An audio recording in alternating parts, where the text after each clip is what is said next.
Armel, bonjour. Bonjour. Tu es fondateur de Démocratie Ouverte. Tu as fait récemment un tour de France des maires juste avant les élections municipales.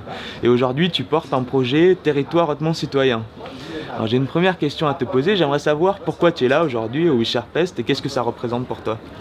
WeShareFest, en fait, il y a un peu tout le monde du collaboratif qui s'y croise et c'est un endroit où en fait il y a cette énergie très forte de porteurs de projets qui sont en train de repenser et de refonder d'une certaine manière la société pour passer d'une logique plutôt compétitive, individualiste à une logique collaborative et des communs et c'est ça que je trouve fort et moi je suis assez persuadé qu'il faut absolument faire du lien entre les initiatives pour résoudre et répondre aux gros enjeux qu'on a en face de nous, les défis environnementaux, climatiques, économiques, sociaux.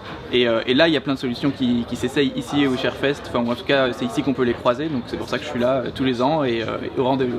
J'aimerais savoir en fait en termes d'outils collaboratifs ou autres, qu'est-ce qui existe pour favoriser la participation des citoyens et à contrario, qu'est-ce qui reste encore à inventer selon toi?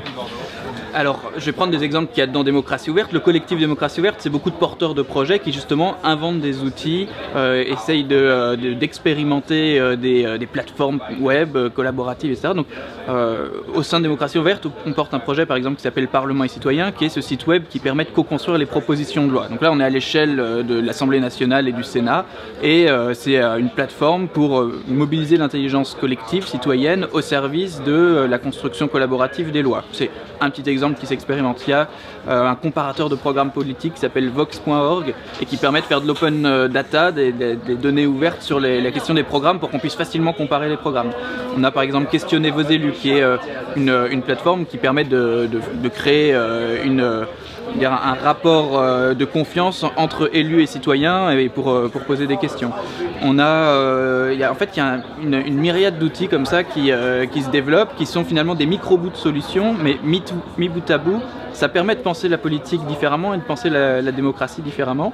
Je pense aussi à tous les outils de démocratie directe, ou par exemple tout ce qui est démocratie OS ou Lumio, qui peuvent permettre de prendre des décisions à un très grand nombre en disant ok, moi je vote pour, moi je vote contre, et on sait assez vite dans une assemblée ou dans une communauté ou un groupe qui est d'accord, pas d'accord, qui met une objection sur une proposition, un projet, un programme.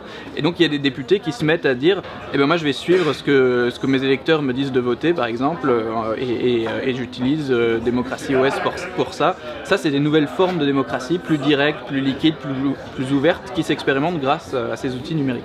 Qu'est-ce qui reste à inventer? J'ai envie de dire un peu tout, c'est-à-dire que tout ce dont je suis en train de parler, c'est encore à l'état d'expérimentation, c'est encore très minoritaire. Si on prend un citoyen lambda dans la rue, Madame Michu, Monsieur Tout-le-Monde, il n'a jamais entendu parler de ces choses-là et il se dit encore moi j'ai voté pour quelqu'un et j'attends qu'il tienne ses promesses et finalement on est encore dans cette culture de la délégation de manière très majoritaire et cette culture de l'action, du faire ensemble, elle est en train d'arriver mais elle est encore assez minoritaire. Donc ce qui reste à faire c'est diffuser cette culture du collaboratif, c'est trouver des nouveaux outils, de nouvelles manières d'impliquer des gens qui d'habitude ne viendraient pas d'eux-mêmes participer. Clairement, il ne faut pas que ça s'adresse qu'aux bobos, au CSP+, aux catégories socio-professionnelles les plus élevées, etc. Donc il faut réussir à démocratiser ces outils et ces méthodes. Et puis je pense qu'il manque un peu une vision de société aussi derrière tout ça, c'est-à-dire, alors il y a des choses qui s'essayent. Moi je viens de lire le bouquin de Michel Bowens qui parle justement d'une société du pair à pair, et là on a une vraie vision, une vraie proposition de vision politique, mais aujourd'hui qui n'est pas encore reprise dans des partis, dans des propositions concrètes de vision politique, voilà, et ça c'est encore en balbutiement, donc c'est peut-être encore ce sur quoi il faut qu'on travaille sérieusement.